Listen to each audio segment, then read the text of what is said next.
In the Blender Basics, we touched on the topic of normals and how they're the direction that our mesh components are facing. This is incredibly important when it comes to shading as well as modeling. For shading, it's used in the calculation that determines what angle the light is hitting it at, which makes it look shaded correctly on our screen. For modeling, it allows us to do some really helpful operations like extrude along the normals, and get an even thickness all the way across a complex surface, which would otherwise be pretty difficult. When our object is set to flat shading in object mode, then each part of the surface of the face is going to have the exact same normal, which is what gives us this very faceted look. However, if we right-click in Shade Smooth, then the normal of each part of the face that's sampled is blended smoothly with the surrounding faces.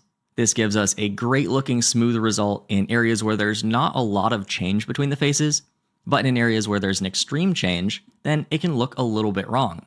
For example, with these areas that are inset into the model, we have this really sharp, almost 90-degree angle. And we see the shading blend across the entirety of those two faces, which results in a mushy, not very defined look. So it's often really helpful to tell Blender which sides of the faces should not be blended between, which we can do by marking sharp edges. So I'll go to Edge Select mode here, and I'll select this loop that goes all the way around that part of the cut, and then I'll right-click and choose Mark Sharp. Now one side of the edge isn't blended with the other, and we get a much nicer result in this case. So we could go through and start marking our edges as sharp all the way along the model here by going to the Edge menu, or if you're in Edge Select mode, the right-click Context menu. I can also use the hotkey Control-E in any other selection mode, and choose Mark Sharp. We could do this around the entire model, but of course that's going to be fairly time-consuming. We could go in and do a lot of our work automatically by going to Select, Sharp Edges, and selecting everything that's greater than, let's say, 35 degrees, and then Control-E and Mark Sharp, just like so. Or we could also do this same thing non-destructively as a modifier. So I'll go ahead and Control-Z to undo that, while still leaving a couple of our custom sharp edges, just as an example. And then let's go to our modifiers, Add Modifier, Normals, and Smooth by Angle. Now it'll do that marking sharp for us based on this adjustable angle. If you lower this too far down though, it'll start to mark edges that we don't necessarily want to be sharp. So usually the best thing for complex models is to set this high enough that it doesn't mark anything that you don't want to be sharp, like let's say 35 degrees here, and then go in and add some custom sharp edges, like I might want to do here. And that combination of custom edges and automatically applied edges usually makes for the fastest but also the most flexible workflow. You can also add this modifier extremely quickly in Blender 4.2 or later just by right-clicking in Object Mode and choosing Shade Auto Smooth. This will also pin the modifier to the bottom of the stack, so if you add any other modifiers, then it'll still be applied last. If you toggle on and off Ignore Sharpness, then you'll see the difference that our custom sharp edges make. One thing to know about custom normals and sharp edges, though, is that there can be a pretty significant performance impact from using them. Now, with a low poly object like this, then basically any PC or even a cheap laptop shouldn't break a sweat. But when you have extremely dense meshes, calculating the angle of every single edge can definitely add a lot of overhead, especially if the mesh is changing every single frame, like in an animation. That's why setting custom normals in edit mode is always going to be a little bit more performant than using the modifier, because it's not going to have to update every single frame if this mesh is deformed during animation. But even without that deformation, it still makes the mesh data itself a little bit more complicated. So if you're working on an animation in Blender's viewport and you don't care about it looking pretty as you're working, then what you can do is go to the Render tab, over to Simplify, and if you turn that on, you can go to Viewport and turn on Normals.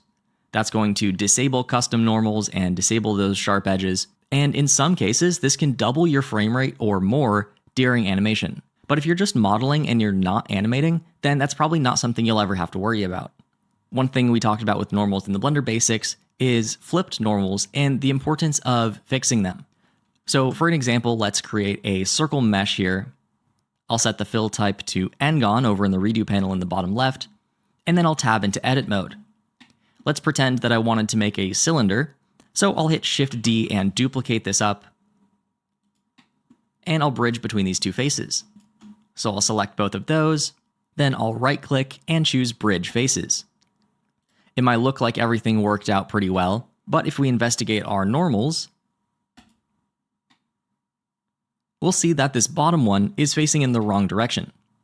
We can also see that if we go over to our regular overlays and turn on face orientation. And here, red signifies that we're looking at the back of the face. We can also turn off face orientation and go to our shading popover and turn on back face culling if we want to look right through the back of the face like we would in a lot of game engines. When everything is shaded in solid view though, this isn't super obvious that it's causing problems. But if we were to continue working on our mesh, let's just say I take this bottom part and I'll hit Ctrl B to bevel, suddenly this isn't working as expected at all. Its behavior is super confusing. Or if we were to right click and shade smooth, then something is obviously wrong here. So the first thing, if tools aren't behaving as expected or the shading looks wrong, the first thing to always try is to select everything with A, and then go to Mesh, Normals, and choose Recalculate Outside or use the hotkey Shift-N. Once you do that, that should fix it automatically. But in case that it doesn't, you can also flip things manually by going to Face Select Mode and selecting some faces, using the hotkey Alt-N to bring up the Normals menu, and you can choose Flip. Here we can see some problems that that's causing. And if we were to, let's say, do an extrusion on an area here, we'd get some very weird results. So if we want to fix this manually, we could just select these faces. Again, Alt-N to bring up the Normals menu, and choose Flip. As we already talked about though, the shading on this cylinder looks pretty bad. And that's because blending between this face and that one is very extreme. And we just need more faces to blend between. But even if we were to bevel this, I'll go into edit mode and select the top and bottom face, Ctrl B to bevel, and I'll just give it one cut in between, something like that. Then this looks significantly better. But you'll also notice that the top isn't exactly flat, and this side does look like it's bulging out just a little bit. Now it might seem like I'm being extremely picky at this point, and I kind of am, but when it comes to more complex objects, this sort of difference can be a big deal. For example, if I take this top face here, and let's just say that I inset it, something like that, it almost looks like there's a divot here at this top face, even though it's completely flat. Of course, we could just add more geometry to it, but sometimes that's not an option. So another helpful modifier to know about is the weighted normal modifier. Let's go to our modifiers, down to normals, and let's choose weighted normal. What this modifier essentially does is shift that blending over into the smaller faces and leaves the larger faces as more flat. So we can see the before and after. And this definitely makes a pretty good difference. Let's look at one more example. I'll just hit Shift-A and add a cube, go into edit mode and select an edge, and I'll just give this a little bit of an angle here, just like so. And then let's inset one of these faces. I to inset, E to extrude along the Y, and just make some sort of random detail like this. Well, if I then take this entire mesh and Ctrl B to bevel, I'll just do something like that, just a little bit. Tab, go into object mode, right click and shade smooth. Then you can see that we get all sorts of artifacts here on the corner, and you can see that things just aren't looking flat, even though they should be. So let's add our weighted normal modifier, and that's improved things significantly. Now it's also flattened out some of these corners, so there are some ups and downs, but you can adjust the weight here and see how much influence works best for you. Just be sure that if you have some sharp edges, like for example, I'll mark some of these here, that you turn on Keep Sharp over in the modifier, so it doesn't overwrite those. And with that, we've covered pretty much everything you need to know about how to make the shading on your hard surface models look amazing.